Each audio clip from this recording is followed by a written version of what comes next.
Okay, hello everyone. So, a new chapter from Geography, Forest and Wildlife Resources. So ఈ లెసన్లోకి వెళ్ళిపోదాం మనము. Starting topic వచ్చేసి we share this planet with millions of other living beings starting from microorganisms and bacteria lichens to banyan tree elephants and blue whales. మనము ఉంటున్న ఈ నేల ఏదైతే ఉందో, ఈ గ్రహము ప్లానెట్ ఏదైతే ఉందో దాంట్లో మనం ఒక్కరమే కాకుండా కొన్ని మిలియన్స్ ఆఫ్ లివింగ్ ఆర్గానిజమ్స్ ఉన్నాయి. దాంట్లో మైక్రో ఆర్గానిజమ్స్ ఉన్నాయి, బ్యాక్టీరియా ఉంది, లిచెన్స్ ఉన్నాయి, బనియన్ ట్రీస్ ఉన్నాయి, ఎలిఫెంట్స్ ఉన్నాయి అండ్ బ్లూ వేల్స్, అంటే ఎన్నో జీవరాశులు ఉన్నాయి ఇక్కడ.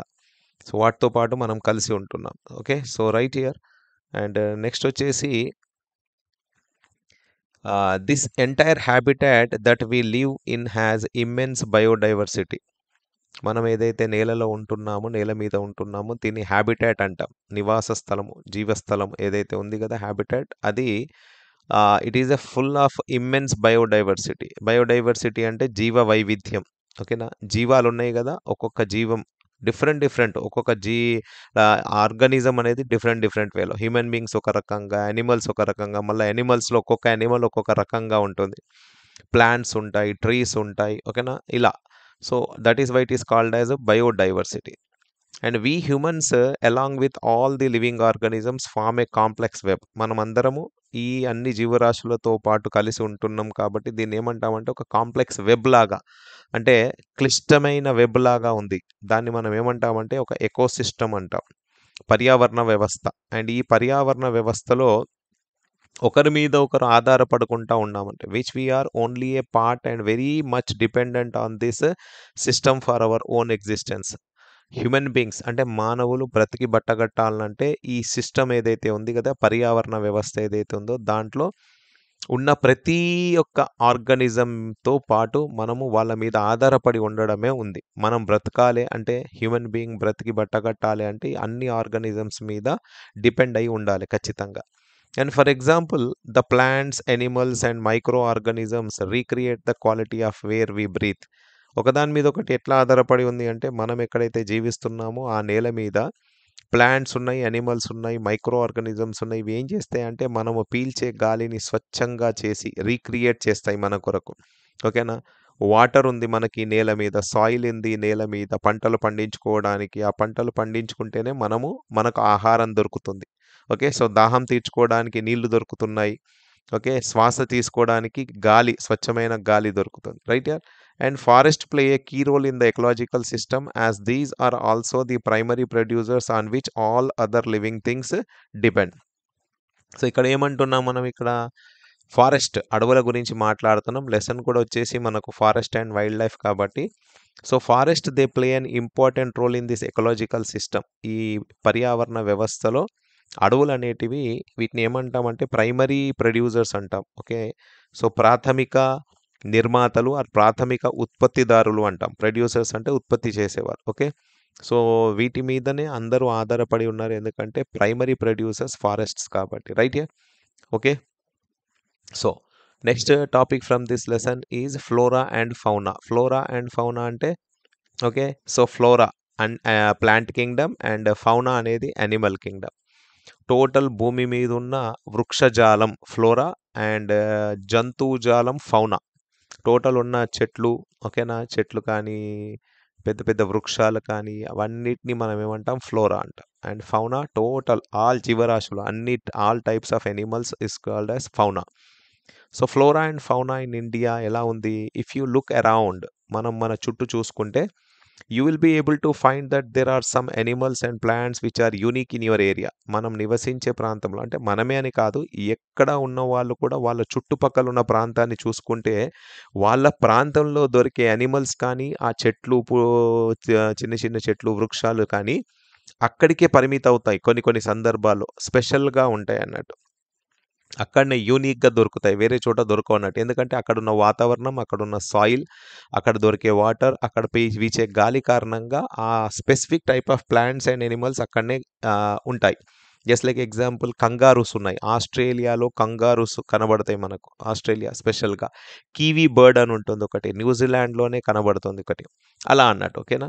Right here. In fact India is one of the world's richest countries in terms of its vast array of biological diversity. Okay. So, ఈ బయోడైవర్సిటీ ఏదైతే ఉంది గదా! జీవ వైవిధ్యం ఏదైతే ఉంది గదా!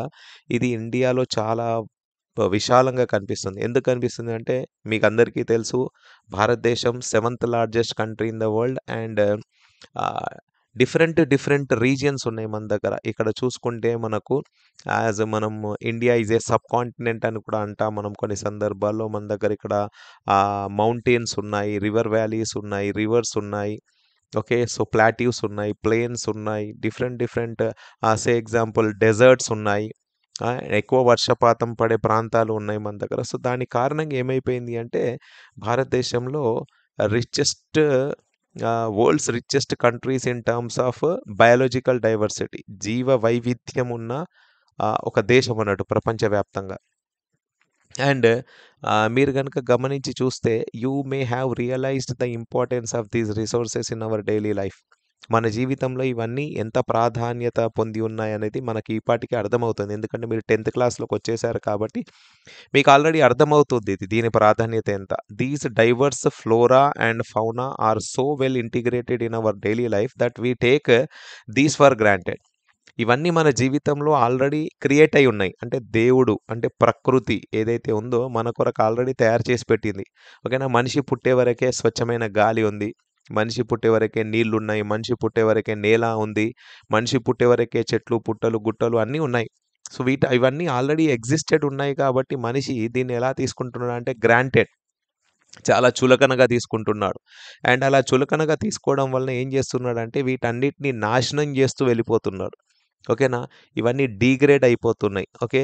సో, ఏం చేస్తున్నాడు ఇక్కడ lately they are under great stress mainly due to insensitivity to our environment. మన పర్యావరణం ఎట్లాంటిది అంటే చాలా సున్నితమైనది. ఆ సున్నితమైన పర్యావరణాన్ని మనిషి ఏం చేస్తున్నాడంటే తన సొంత లాభం కొరకు డెవలప్‌మెంట్ అనే పేరుతో ఏం చేస్తున్నాడంటే నాశనం చేసుకుంటూ వెళ్ళిపోతా ఉన్నాడు. సో, మరి మనిషి ఈ అడవులను నాశనం చేసుకుంటూ పోతున్నాడు. పర్యావరణాన్ని నాశనం చేసుకుంటూ పోతున్నాడు కాబట్టి, ఈ పర్యావరణాన్ని మనం గనక సంరక్షించకపోతే రాబోయే తరాలకు నష్టం జరిగే అవకాశం కనబడుతుంది. సో, ఏం చేద్దాం ఇక్కడ అందుకే conservation of forest and wild life in India. మరి ఈ బయోడైవర్సిటీ ఏదైతే ఉంది కదా! జీవ వైవిధ్యం ఏదైతే ఉంది గదా! మన పర్యావరణంలో, ఆ పర్యావరణంలో ఉన్న జీవ వైవిధ్యాన్ని కాపాడుకోవడం ఎంతైనా అవసరం. ఎందుకంటే రాబోయే తరాలకు ఇది చాలా అవసరం. అందుకే దాన్నేం జేయాలి? కన్జర్వ్ చేయాలి. అంటే సంరక్షించుకోవాలి. దేన్ని సంరక్షించాలి? Forest and wild life in India. So, ఎందుకు అవసరం పడ్డది దానిది అంటే అవి నశించిపోతున్నాయి రోజు రోజుకి. Conservation in the background of rapid decline in wildlife population and forestry has become essential. అనాది కాలంగా చూడండి అంటే భారతదేశానికి ఆహ్, ఈ వేరే దేశాల వాళ్ళు దండయాత్ర చేసి, దాడి చేసి భారతదేశాన్ని ఆక్రమించుకున్నప్పుడు చూసాం మనం. బ్రిటిషర్స్ భారతదేశాన్ని ఆక్రమించుకొని ఏం చేశారు? భారతదేశంలో ఉన్న అడవులన్నిటిని నరికి తీసుకెళ్ళిపోయారు. అంటే అక్కడున్న టింబర్ ఏదైతే అంటామో ఆ టింబర్‌ని కట్ చేసి తీసుకెళ్ళి వాళ్ళ దేశంలో రైల్వేస్ డెవలప్ చేసుకున్నారు. వాళ్ళ దేశంలో ఇండస్ట్రీస్ డెవలప్ చేసుకున్నారు.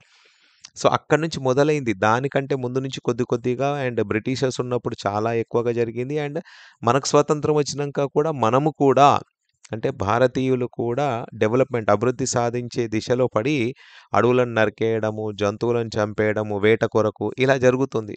సో, దాని కారణంగా ఏమైపోయింది అంటే వైల్డ్ లైఫ్ పాపులేషన్ రోజు రోజుకి తగ్గుతూ వచ్చేస్తుంది. అందుకే దీన్ని కాపాడుకోవడం అనేది ఎంతైనా అవసరం కాబట్టి దీని సంరక్షణ అనేది చేయాలి. So, why do we need to conserve our forest and wild life? అసలెందుకు చేయాలి అంటే conservation preserves the ecological diversity and our life support system, water, air and soil. సంరక్షణ ఎందుకు చేయాలనే విషయం మీద మాట్లాడితే, సంరక్షణ ఎందుకు చేయాలి అంటే, ఈ వన్యప్రాణులను, ఈ అడవులను ఓకేనా, ఈ ప్రకృతిని, ఈ పర్యావరణాన్ని మనక రక్షిస్తే, ఈ పర్యావరణంలో ఉన్న ఎకలాజికల్ డైవర్సిటీ అంటే పర్యావరణ వైవిధ్యం ఏదైతే ఉందో దాన్ని సంరక్షించిన వాళ్ళమవుతాం. దాన్ని సంరక్షిస్తే అదేం చేస్తుంది అంటే, అవర్ లైఫ్ సపోర్ట్ సిస్టమ్‌ని రక్షిస్తుంది. మన లైఫ్ సపోర్ట్ సిస్టమ్ ఏంటిది? Water, air and soil. ఓకేనా? మనిషి బ్రతకాలి అంటే అతనికి లైఫ్ సపోర్ట్ సిస్టమ్ కావాలి. ఆ లైఫ్ సపోర్ట్ సిస్టమ్ ఏంటిదండి? Water, air and soil. ఈ వాటర్, ఎయిర్, సాయిల్ ఎక్కడుందండి? ఈ ఎకలాజికల్ డైవర్సిటీలో ఉంది. దీన్ని మనం కావాలి అని కోరుకుంటే మనం ఏం చేయాలి? ఈ ఫారెస్ట్‌ని అండ్ వైల్డ్ లైఫ్‌ని కన్జర్వ్ చేయాలి ఎంతైనా. ఓకేనా? Right here. Now it also preserves the genetic diversity of plants and animals for better growth of species and breeding. ఒకవేళ మనము ఈ ఎకలాజికల్ డైవర్సిటీని ప్రొటెక్ట్ చేస్తే ఇదేం చేస్తుంది అంటే తరతరాలుగా అనాది కాలంగా భారతదేశంలో ఓకేనా పుట్టి పెరిగిన ఏవి మన చెట్లు కానీ మూలికలు కానీ వృక్షాలు కానీ ఓకేనా అవన్నీ ఏవైతే మనిషి ఆరోగ్యంగా ఉండడానికి మనిషి ఆరోగ్యాన్ని మెరుగుపరచడానికి ఏవైతే ఎప్పటినుంచో అనాది కాలంగా పుట్టి పెరిగిన చెట్లు, పుట్టలు ఇవన్నీ ఏవైతే ఉన్నాయో వాటిని కాపాడుకోగలుగుతాం. అండ్ దాంతో పాటు చెట్లే కాకుండా దాంట్లో ఉన్న జంతువులు కూడా చాలా ఇంపార్టెంట్. మనకెంతైనా ఏ జంతువు అయినా ఇంపార్టెంటే. ఓకేనా? సో, అవి సంరక్షించుకోవడమే కాకుండా వాటి స్పీషీస్, వాటి జాతులను సంరక్షించి వాటి ఆ తరాన్ని ముందుకు తీసుకెళ్లడానికి ఉపయోగపడుతుంది. Right here. For example in agriculture we are still dependent on traditional crop varieties. ఒక చిన్న మాట చెప్పేస్తే మనం వ్యవసాయం ఏదైతే చేస్తున్నాం గదా! ఆ వ్యవసాయంలో మనం ఇప్పటికి కూడా కొన్ని ట్రెడిషనల్ క్రాప్ వెరైటీస్ మీదనే ఆధారపడి ఉన్నాం. ఎగ్జాంపుల్ మనిషి అన్నప్పుడు north India, south India, east India, west India ఏదైనా తీసుకుంటే తినేది భోజనమే. కానీ ఆ భోజనం తినే దాంట్లో కూడా పదార్థాలు వేరువేరుగా ఉన్నాయి. నార్త్ ఇండియాలో గోధుమలు ఎక్కువగా తింటారు. సౌత్ ఇండియాలో రైస్ అంటే బియ్యం అనేది ఎక్కువగా తింటారు. రాజస్థాన్‌లో జోవార్, బాజ్రా ఇలాంటివి తింటారు. సో, వీటినన్నిటిని మనం సంరక్షించుకోవడం అనేది చాలా చాలా ఇంపార్టెంట్. అండ్ ఇంకోటి చూసుకుంటే fisheries too are heavily dependent on maintenance of aquatic biodiversity. ఈ చేపలు ఏవైతే ఉన్నాయో అంటే అక్వాటిక్ అంటాం గదా! అంటే నీటితో సంబంధించినవి. సముద్రం గాని, చెరువులు కానీ, నదులు కానీ వాటిలో ఉండే జీవరాశులను కూడా ఎంతైనా మనం సంరక్షించుకోవడం చాలా చాలా అవసరం. Okay. So, in 1960s and 1970స్‌లో conservationists demanded national wild life protection programme. So, భారతదేశానికి స్వతంత్రం వచ్చే ముందు కంటే వరకు బ్రిటిషర్స్ దోపిడీ చేశారు అంటే, చలో భయ్ వాళ్ళు పరిపాలిస్తున్నారు, వాళ్ళు దోపిడీ చేశారు అంటే దానికి మనం ఏం చేయలేకపోయాం. కానీ భారతదేశానికి 1947లో స్వతంత్రం వచ్చాక, 1950లో మనకొక రాజ్యాంగం వచ్చి, మనకొక పద్ధతైన ప్రభుత్వం స్థాపించబడ్డాక 10 సంవత్సరాల వరకు మనం దీని గురించి ఏం చేయలేకపోయాం. 1960స్, 70స్ వచ్చేసరికి ఈ పర్యావరణం గురించి ఆలోచించే వాళ్ళు లేదా కన్జర్వేషనిస్ట్స్ అంటాం. ఓకేనా? ఈ ప్రకృతిని సంరక్షించే వాళ్ళు, వైల్డ్ లైఫ్ అడవులను ఓకేనా? వీటిని సంరక్షించే వాళ్ళు ఏం చేశారు అంటే నేషన్ వైడ్‌గా అంటే ప్రభుత్వాలతో ఒక డిమాండ్ చేశారు. That national wild life protection programme అనేది భారతదేశంలో ఉండాలి అనే అంశం మీద దృష్టి సారించారు. అండ్ ఈ సందర్భంలో ఏం జరిగింది? The Indian wild life protection act. Indian wild life protection act అనేది మనకు ఇంప్లిమెంటేషన్‌లోకొచ్చింది. Indian wild life protection act in the year 1972 and ఈ యాక్ట్‌లో ఏం చేశారు అంటే various provisions for protecting habitats అంటే ఏవైతే వన్యప్రాణులున్నాయో, ఏవైతే జీవరాశులున్నాయో వీటిని సంరక్షించడం అనేది చాలా ఇంపార్టెంట్ అనేది ఈ యాక్ట్‌లో తీసుకొచ్చారు. వైల్డ్ లైఫ్ ప్రొటెక్షన్ యాక్ట్ 1972లో దీన్ని ఇంప్లిమెంట్ చేయడం జరిగింది. And and all India list of protected species was also published. మరి ఈ యాక్ట్‌లో ఏం చేశారు అంటే భారతదేశంలో ఉన్న ఓకేనా ప్లాంట్స్ కానీ, యానిమల్స్ కానీ కొన్ని ప్రొటెక్టెడ్ స్పీషీస్ ఏవైతే అంతరించిపోతున్నాయి అని భావించిన స్పీషీస్ జాతులకు చెందిన చెట్లు కానీ, జంతువులు కానీ ఉన్నాయో వాటిని ఈ లిస్ట్‌లో పబ్లిష్ చేశారు. ఈ యాక్ట్‌లో పబ్లిష్ చేసి వాటిని సంరక్షించడం ఎంతైనా ఇంపార్టెంట్ అనే రూల్‌ని తీసుకొచ్చారు 1972 గుర్తుపెట్టుకోండి. ఓకేనా? And the trust of the program was towards protecting the remaining population of certain endangered species by banning hunting, giving legal protection to their habitat and restricting trade in wildlife. అనాది కాలంగా భారతదేశంలో చూస్తే రాజుల కాలం నుంచి వన్యప్రాణులు అంటే అడవులో ఉన్న జంతువులు ఏవైతే ఉన్నాయో వాటిని వేటాడడం, వాటి తోలు, వాటి చర్మాన్ని అమ్ముకోవడం, ఓకేనా? ట్రేడ్‌లో అమ్ముకోవడం, బయటి దేశాలకు అమ్మడము, ఏనుగు దంతాలు లాంటివి వాటిని అమ్మడము. అండ్ పెద్ద పెద్ద చెట్లేవైతే ఉంటాయో, ఆ చెట్లను నరికేసి, ఆ చెట్ల ద్వారా ఫర్నిచర్స్ కానీ, రైల్వే స్లీపర్స్ కానీ, ఇలాంటివి తయారు చేయడానికి వాడుకుంటూ వచ్చాం. అయితే ఇది నడుస్తూనే ఉంది భారతదేశానికి స్వతంత్రం వచ్చాక కూడా. అయితే ఇక్కడ ఏం జరిగింది అంటే 1972లో ఈ ప్రోగ్రామ్ వచ్చాక మెయిన్ ప్రాధాన్యత దేనికిచ్చారు అంటే, ఏవైతే జరిగిపోయిందో జరిగిపోయింది. కానీ రిమైనింగ్ పాపులేషన్ ఏదైతే ఉందో, జంతువులు కానీ, అవి చెట్లు, పుట్టలు కానీ, ఏవైనా కానీ, ఏవైతే మిగిలి ఉన్నాయో, వాటిని ఖచ్చితంగా సంరక్షించాలి అనే దాని మీద ప్రాధాన్యత ఇవ్వడం జరిగింది. అండ్ దీన్ని సంరక్షించడానికి ఏం చేశారు? జంతువులను వేటాడడం అనేది బ్యాన్ చేశారు. వేట అనేది బ్యాన్ చేసేశారు. అండ్ లీగల్ ప్రొటెక్షన్ ఇవ్వడం మొదలుపెట్టారు కొన్ని జంతువులకు. ఖచ్చితంగా దాన్ని ముట్టుకుంటే, దాన్ని చంపితే, దాన్ని హాని చేస్తే, ఓకేనా? మీ పట్ల ఒక లీగల్ యాక్షన్ తీసుకోవడం జరుగుతుంది అనే విధంగా తీసుకొచ్చారు. అండ్ వాళ్ళకు నివాస స్థలాన్ని కేటాయించడం జరిగింది. And restricting trade in wild life. అప్పటినుంచి ఏం చేశారు అంటే, ఈ జీవరాశులు ఏవైతే ఉన్నాయో, అంటే ఈ వన్యప్రాణులు ఏవైతే ఉన్నాయో, అంటే అడవులలో ఉండే యానిమల్స్ ఏవైతే ఉన్నాయో వాటిని వేటాడడం, వాటిని ట్రేడ్ అంటే కొనుగోలు, అమ్మకం చేయడం కూడా ఇల్లీగల్ చేసేసారు అక్కడి నుంచి. Then subsequently, central and many state governments established national parks and wildlife sanctuaries, about which you have already studied. అంటే మీకు ఆల్రెడీ తెలిసి ఉంటుంది. కొన్ని చోట్లల్లా రాష్ట్ర ప్రభుత్వాలు అండ్ కేంద్ర ప్రభుత్వం ఇద్దరు కలిసి ఆ రాష్ట్రాలలో కొన్ని వైల్డ్ లైఫ్ శాంక్చురీస్, అంటే జూ అంటాం కదా మనం, పార్క్స్ లాంటివి, వైల్డ్ లైఫ్ నేషనల్ పార్క్స్ లాంటివి, వైల్డ్ లైఫ్ శాంక్చురీస్ లాంటివి, జూ కాదండి సారీ, వైల్డ్ లైఫ్ పార్క్స్ కానీ, వైల్డ్ లైఫ్ శాంక్చురీస్ కానీ స్థాపించి, అక్కడ ఈ డేంజర్‌లో ఉన్న స్పీషీస్ జంతువులు ఏవైతే ఉన్నాయో వాటిని అక్కడ సంరక్షించడం మొదలుపెట్టాయి. And the government also announced several projects for protecting specific animals. దీంట్లో ఈ అంశంలో ప్రభుత్వాలు కూడా ఏం చేశాయంటే, కొన్ని స్పెషల్ ప్రాజెక్ట్స్‌ని ఇంప్లిమెంట్ చేశాయి. కొన్ని స్పెషల్ టైప్ ఆఫ్ యానిమల్స్‌ని ఖచ్చితంగా వీటిని రక్షించాలి అని. విచ్ వర్ గ్రేవ్‌లీ థ్రెటెన్డ్, ఇంక్లూడింగ్, అంటే ఏవైతే అంతరించే దిశకొచ్చేసాయి. ఇక వీటిని ఇక్కడ రక్షించకపోతే అంతరించిపోతుంది. ఆ జాతి అంతరించిపోతుంది అనే జంతువులను సంరక్షించడం అనేది మొదలుపెట్టారు. దాంట్లో ఏమేమి ఉన్నాయండి? ఇంక్లూడింగ్ ద టైగర్, ఓకేనా? And the one horned rhinoceros and the Kashmir stag, ఓకేనా? ఇది ఒక రకమైన జింక జాతికి చెందింది కశ్మీర్ స్టాగ్, ఆర్ హంగుల్ అంటాం దాన్ని. అండ్ 3 టైప్స్ ఆఫ్ క్రొకడైల్స్, ముసలి జంతువులు ఏవైతే ఉన్నాయి కదా, వాటిలో ఒక 3 రకాల జంతువులు. And fresh water crocodile, salt water crocodile and the gharial. దీంట్లో 3 రకాలు ఉంటాయి. Then Asiatic lion and other animals, అంటే దీంట్లో కొన్ని జంతువులు ఏవైతే అంతరించే దిశకు ఉన్నాయో వాటిని ఖచ్చితంగా సంరక్షించాలని డిసైడ్ చేశారు. అండ్ ఇదే కాకుండా మోస్ట్ రీసెంట్లీ ఈ మధ్య కాలంలో ఇంకా కొన్ని జంతువులను కూడా దీంట్లో యాడ్ చేయడం జరిగింది. ఇండియన్ ఎలిఫెంట్, భారతదేశంలో ఉండే ఏనుగు కానీ, బ్లాక్ బక్ కానీ, చింకారా అంటాం దీన్ని. And the great Indian bustard, ఓకేనా? గొడావన్ అండ్ ద స్నో లెపర్డ్, ఇలాంటి జంతువులను కూడా దీంట్లో యాడ్ చేసేసి, వాటికి ఒక full time partial legal protection against hunting and trade through out India. భారతదేశం మొత్తంలో దీన్ని వేటాడడం, అంటే ఈ జంతువులన్నింటినీ వేటాడడం అండ్ ఈ జంతువుల మీద ట్రేడ్ అంటే కొనుగోలు, అమ్మకాలు చేయడం అనేది నిషేధించారు ఇక్కడ. Right here.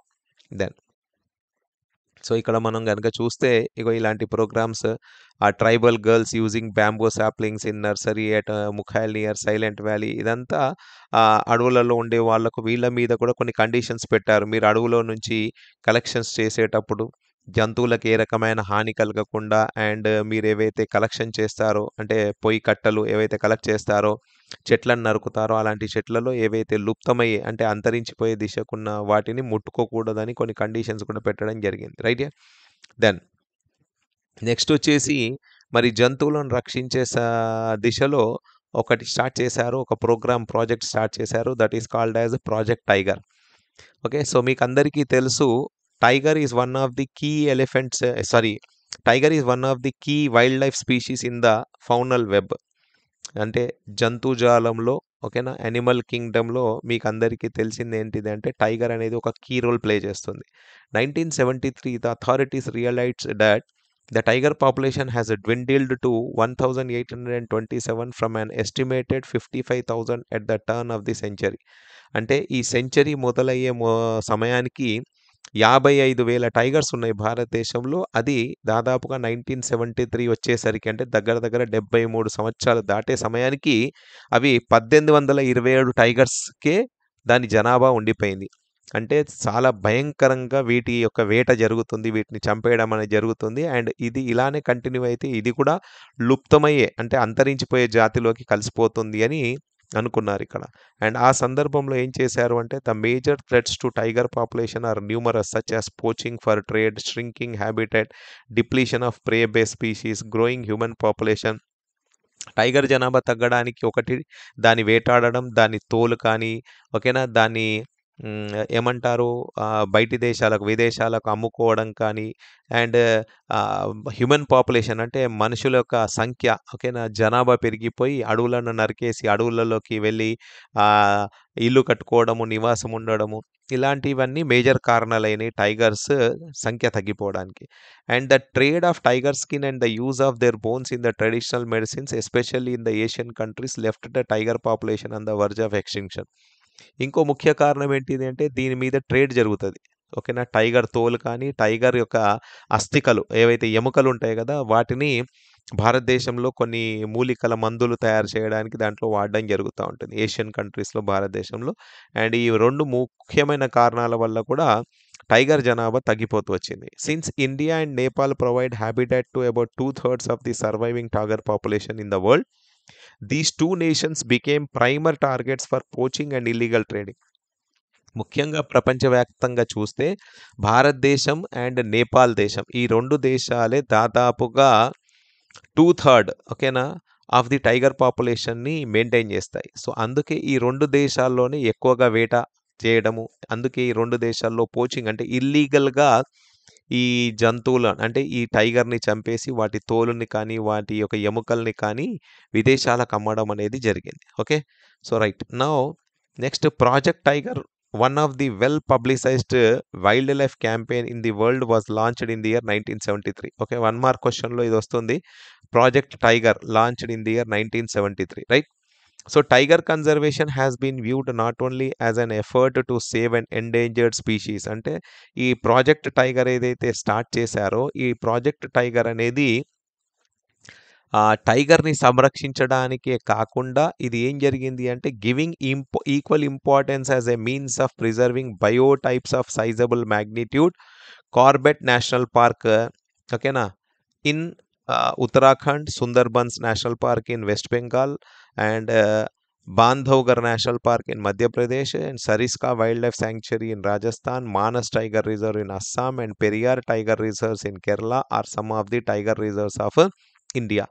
అంటే టైగర్ ప్రాజెక్ట్ టైగర్ అనేది టైగర్‌ని మాత్రమే సంరక్షించడానికి కాకుండా ఇగో ఇన్ని చోట్లల్లా ఏవేవైతే ఉన్నాయి గదా! ఉత్తరాఖండ్ కానీ, వెస్ట్ బెంగాల్ కానీ, మధ్యప్రదేశ్ కానీ, ఓకే, రాజస్థాన్ కానీ, లేదా అస్సాం కానీ, లేదా కేరళ కానీ, ఇక్కడ అన్నీ ఈ వైల్డ్ లైఫ్ శాంక్చురీస్‌ని నిర్మించి అక్కడ ఉన్న ప్రతి అంటే ఏదైతే అంతరించే దిశకున్న జంతువులు ఏవైతే ఉన్నాయో వాటిని సంరక్షించే ప్రయత్నం అనేది చేశారిక్కడ.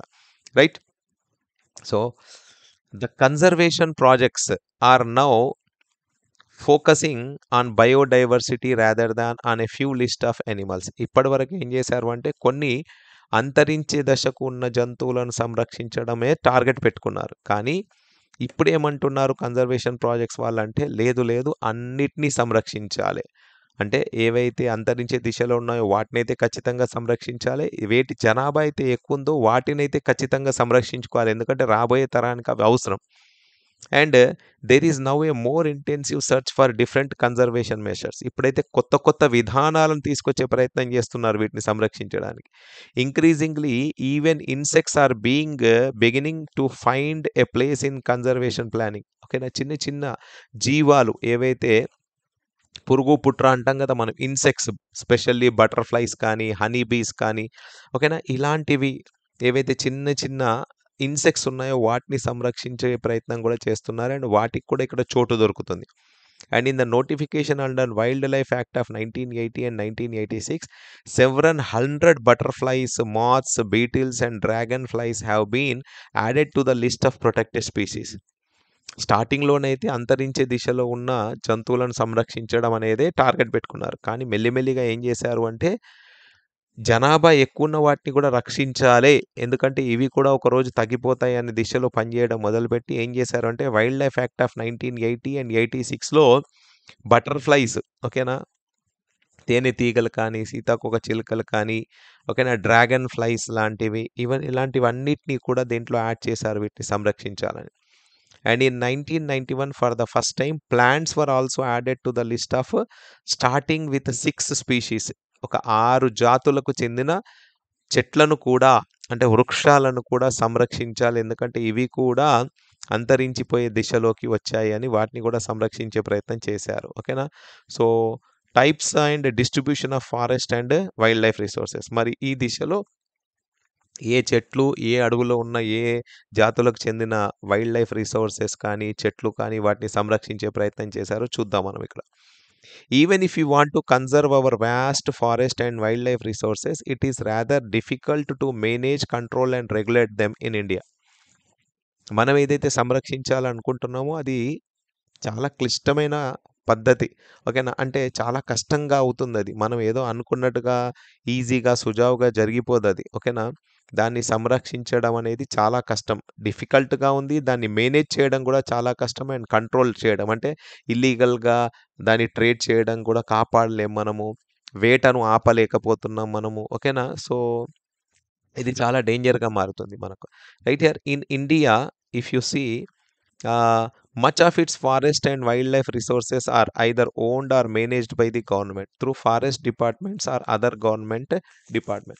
భారతదేశంలో గనుక మనం గమనించి చూస్తే భారతదేశంలో ఉన్న అడవులు ఏవైతే ఉన్నాయో లేకుంటే దాంట్లో ఉన్న జీవరాశులను వాటిని సంరక్షించడం వాటిని మేనేజ్ చేయడం అనేది ఎవరి కంట్రోల్లో ఉంది అంటే ఫారెస్ట్ డిపార్ట్మెంట్ చేతిలో ఉంటుంది లేదా కొన్ని అదర్ గవర్నమెంట్ డిపార్ట్మెంట్స్ చేతిలో ఉంటుంది. మరి వీటిని ఏం చేశారు భారతదేశ ప్రభుత్వంలో ఉన్న వాళ్ళు they classified under the following category. ఈ అడవులను ఏం చేశారు అంటే 3 కేటగిరీస్‌గా డివైడ్ చేశారు. Reserved forest, protected forest and unclassed ఫారెస్ట్‌గా డివైడ్ చేశారు. మరి చూద్దాం ఇక్కడ రిజర్వ్డ్ ఫారెస్ట్ అంటే ఏంటిది?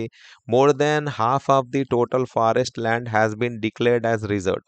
భారతదేశంలో ఉన్న సగానికి ఎక్కువ అడవి ప్రాంతాన్ని రిజర్వ్డ్ ఫారెస్ట్‌గా పెట్టేశారు. రిజర్వ్డ్ ఫారెస్ట్ అంటే ఏంటిది? దే ఆర్ ఓకేనా? Reserved forests are regarded as the most valuable as far as the conservation of forest and wild life resources are concerned. Reserved అంటే దీంట్లోకి ఎవ్వరికి వెళ్ళే అనుమతి ఉండదు. అండ్ దీంట్లో చాలా ముఖ్యమైన ఓకేనా? వైల్డ్ లైఫ్ రిసోర్సెస్ కానీ, ప్లాంట్ యానిమల్ రిసోర్సెస్ కానీ, valuable animals and valuable plant resources దీంట్లో రిజర్వ్ చేసి పడి ఉన్నాయన్నట్టు. ఓకేనా? దెన్ నెక్స్ట్ వన్ వచ్చేసి ప్రొటెక్టెడ్ ఫారెస్ట్. ప్రొటెక్టెడ్ ఫారెస్ట్ అంటే almost 1/3 of the total forest area దీంట్లో ఉంది. దీన్ని మనం ప్రొటెక్టెడ్ ఫారెస్ట్ అంటాము.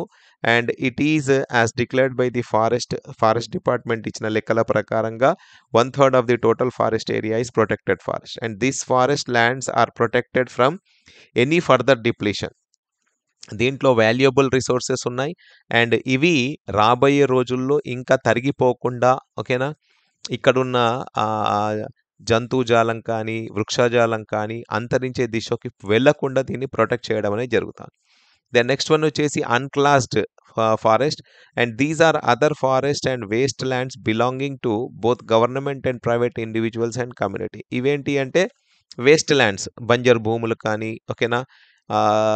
Just belonging to both government and private individuals. అడవి ప్రాంతమే కానీ ఇక్కడ ఇది ప్రభుత్వానికి లేదా ప్రైవేట్ ఇండివిజువల్స్ కంట్రోల్‌లో ఉన్న భూములు అన్నట్టు ఇవి. సో, వీటిని అన్‌క్లాస్డ్ ఫారెస్ట్‌గా డిక్లేర్ చేశారు. Then reserved and protected forests are also referred to as permanent forest estates maintained for the purpose of producing timber and other forest produce and for protective reasons. Reserve forest కానీ, protected forest కానీ maintain ఎందుకు చేస్తున్నారు అంటే దీంట్లో permanent forest estates ఉంటాయి. వీటిని ప్రభుత్వం maintain చేసేది దేనికి అంటే ముఖ్యంగా టింబర్ ప్రొడ్యూస్ చేయడానికి ఓకేనా? చెక్కలు ఏవైతే ఉంటాయి కదా వాటిని ప్రొడ్యూస్ చేయడానికి అండ్ ఫారెస్ట్‌లో దొరికే వస్తువుల గురించి వీటిని మెయింటైన్ చేయడం జరుగుతా ఉంటది. ఓకేనా? ఫర్ ప్రొటెక్టివ్ రీజన్స్ ఆల్సో అంటే దీన్ని సంరక్షించడానికి కూడా వీటిని మెయింటైన్ చేస్తున్నాయి reserved forest and protected forest. And ముఖ్యంగా Madhya Pradesh has the largest area under permanent forest constituting 75% of its total forest area. So ఈ రిజర్వ్డ్ ఫారెస్ట్ కానీ ప్రొటెక్టెడ్ ఫారెస్ట్ కానీ ఎక్కడ ఎక్కువగా ఉంది అంటే మధ్యప్రదేశ్లో ఉంది. మధ్యప్రదేశ్లో ఉన్న టోటల్ అడవి ప్రాంతంలో 75% ప్రాంతం రిజర్వ్డ్ అండ్ ప్రొటెక్టెడ్లో ఉంది. అండ్ నెక్స్ట్ వచ్చేసి Jammu Kashmir, Andhra Pradesh, Uttarakhand, Kerala, Tamil Nadu, West Bengal and Maharashtra have large percentages of reserved forest of its total forest area. And where Bihar, Haryana, Punjab, Himachal Pradesh, Odisha and Rajasthan has a bulk of its forest area under protected area. ఈ పైనున్న రాష్ట్రాలలో ఉన్న అడవులు మాత్రం రిజర్వ్డ్ ఫారెస్ట్ ఏరియాలో ఉంది. అండ్ కిందున్న రాష్ట్రాలలో ఈ ఫారెస్ట్ అన్ని ప్రొటెక్టెడ్ ఫారెస్ట్ ఏరియాలో కంట్రోల్‌లో ఉన్నాయన్నట్టు. దెన్ నెక్స్ట్ ఇక్కడ చూడండి. మనం కొన్ని జంతువుల పేర్లు చెప్పుకున్నాం గదా! ఆ జంతువులను చూస్తే ఇక్కడ ఇగో ఈ రైనో కానీ, ఓకేనా? ఈ జింకలు అన్నాం కదా మనము. స్పెషల్ టైప్ ఆఫ్ అంటే ఒక యూనిక్ టైప్ ఆఫ్ జింకలు అని చెప్పుకున్నాం గదా మనం ఇక్కడ. ఇగో ఇక్కడ ఈ జంతువులు ఏవైతే ఉన్నాయి గదా! దీంట్లో ముఖ్యంగా ఇది ఘరియాల్ ఇక్కడ. ఓకేనా?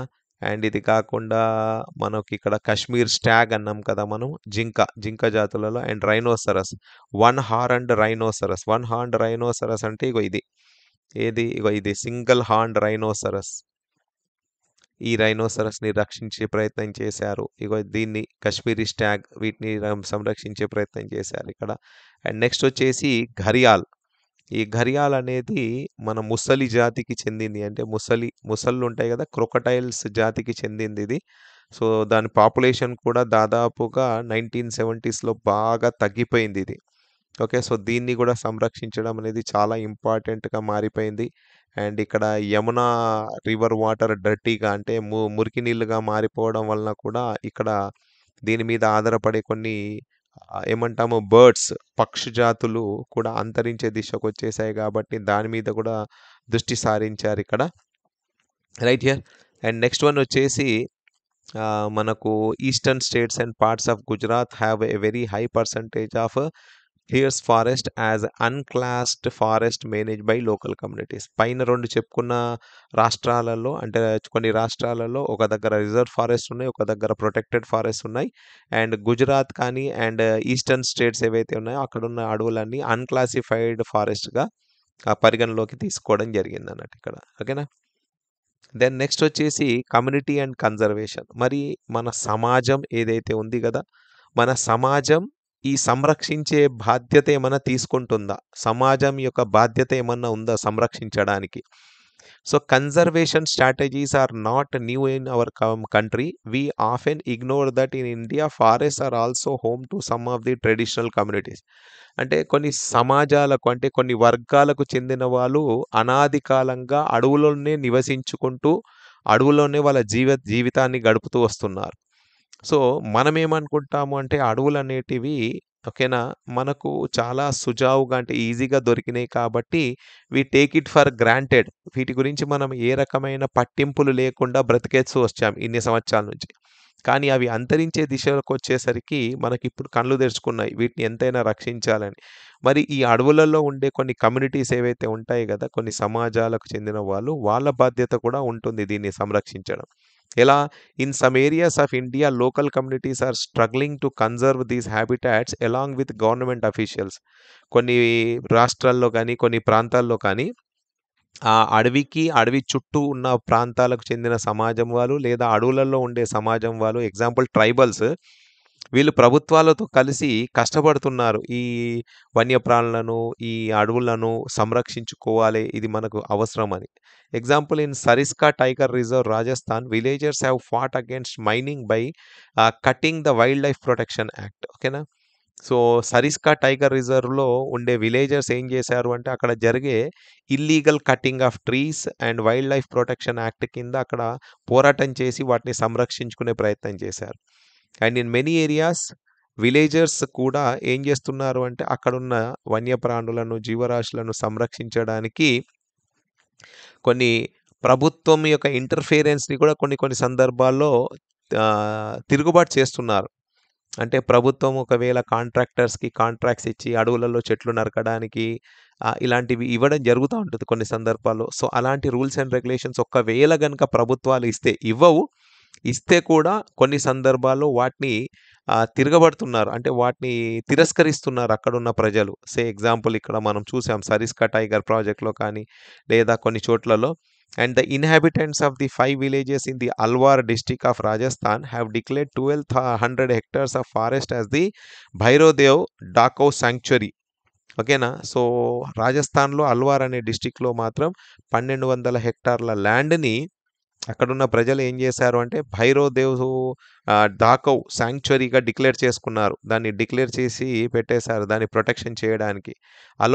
Owning their set of rules, అంటే వాళ్ళ సొంత రూల్స్ అండ్ రెగ్యులేషన్స్ నియమించుకొని which do not allow hunting. ఆ రూల్స్ అండ్ రెగ్యులేషన్స్ ఏంటి అంటే ఇక్కడ వేట చేయకూడదు. Protecting the wild life against any outside encroachment. బయటి వాళ్ళు లోపలికి రాకుండా అక్కడున్న వన్యప్రాణులను రక్షించడానికి తమ సొంత రూల్స్ అండ్ రెగ్యులేషన్స్‌ని తయారు చేసుకున్నారు. అండ్ ఈ తరుణంలోనే the famous Chipko movement in the Himalayas also has only successful resisted deforestation in several areas. And మీకందరికీ తెలుసు ఫారెస్ట్ ఏరియా హిమాచల్ ప్రదేశ్‌లో అడవులను అంటే హిమాలయాస్‌లో, నాట్ హిమాచల్ ప్రదేశ్, హిమాలయాస్ ప్రాంతంలో ఆ చెట్లను నరికేస్తున్న సందర్భంలో అక్కడున్న వాళ్ళు చిప్కో మూవ్‌మెంట్ స్టార్ట్ చేశారు.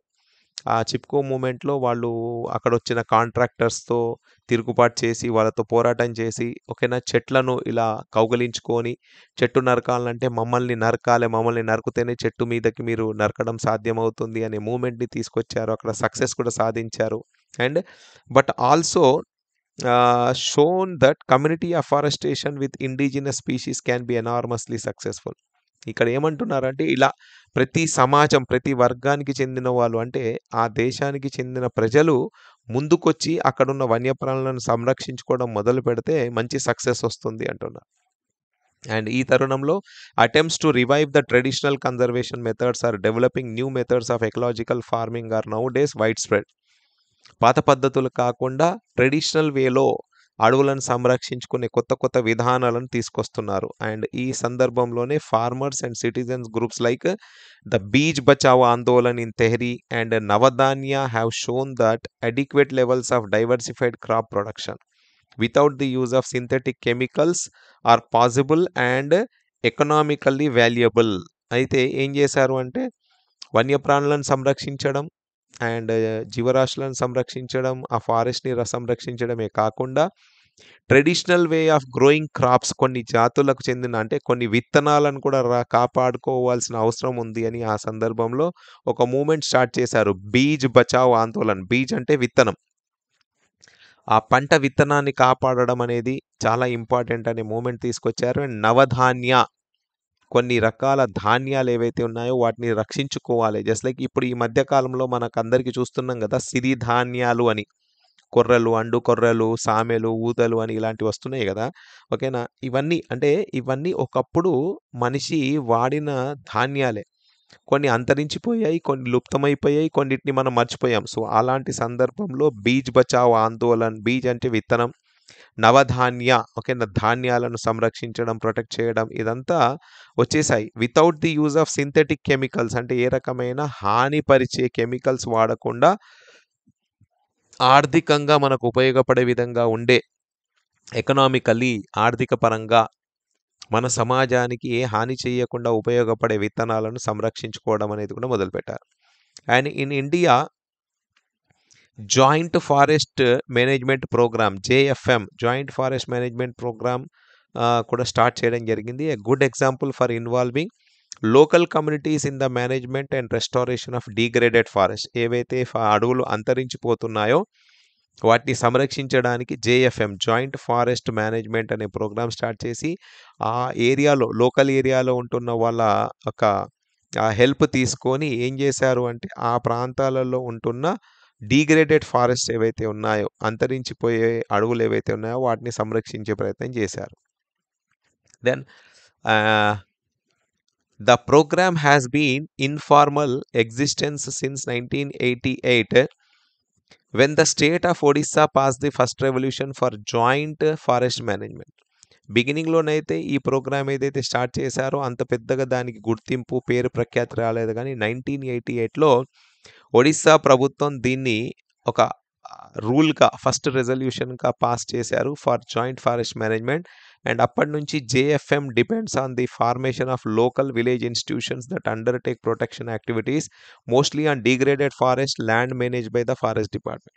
అప్పటి నుంచి ఏం చేశారు అంటే ఆ అడవులలో అడవి చుట్టూలో ఉన్న మనుషులు అంటే అడవి చుట్టూ ఉన్న ఆ విలేజ్ పీపుల్ ఎవరైతే ఆ ఏరియాకి చెందిన వాళ్ళు ఉంటారో వాళ్ళు అప్పటి నుంచి ఈ ఫారెస్ట్ ఏరియా యొక్క బాధ్యత తీసుకున్నారు తమ చేతుల్లో. అంటే ప్రభుత్వం సహకారంతోనే దాన్ని సంరక్షించే పనిలో పడ్డారు.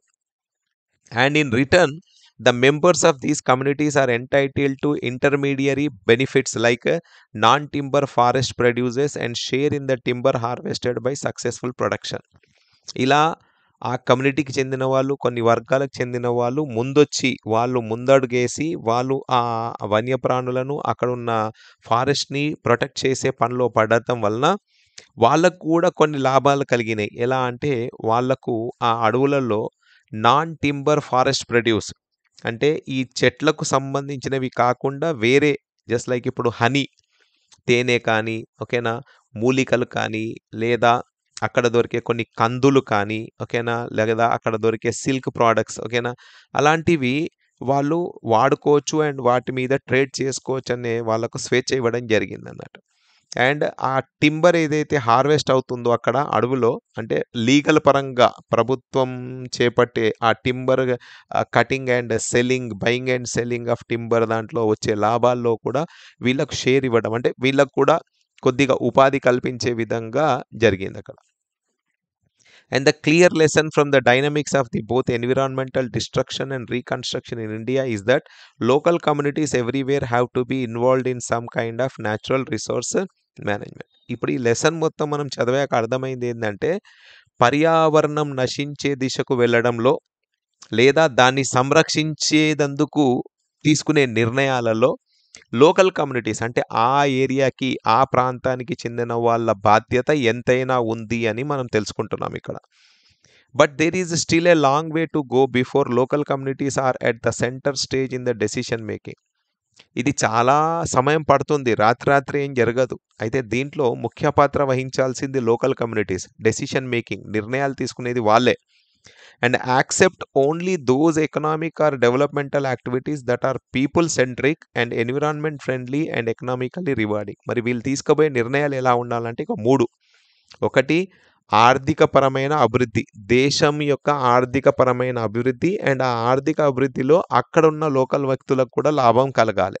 అండ్ అది కాకుండా పీపుల్ సెంట్రిక్, ఏ పని చేసినా ఏ నిర్ణయం తీసుకున్నా ప్రజలకు ఉపయోగపడే విధంగా ఉండాలి. అండ్ ఫైనల్లీ ఎన్విరాన్మెంట్ ఫ్రెండ్లీ అంటే పర్యావరణాన్ని ఏ రకమైన నష్టం పరచకుండా ఎకనామికల్లీ రివార్డింగ్ అంటే ఆర్థికంగా లాభ పొందాలి, ప్రజలకు ఉపయోగపడాలి అండ్ పర్యావరణాన్ని నష్టపరచకుండా ఏ పనైనా చేసుకోవాలి అనే సందర్భంలో నిర్ణయం తీసుకోవడం జరిగింది. ఓకేనా? So that ends the lesson here. So this is a very small lesson. ఇది చాలా చిన్న lesson. So hope so you all understood in a better way.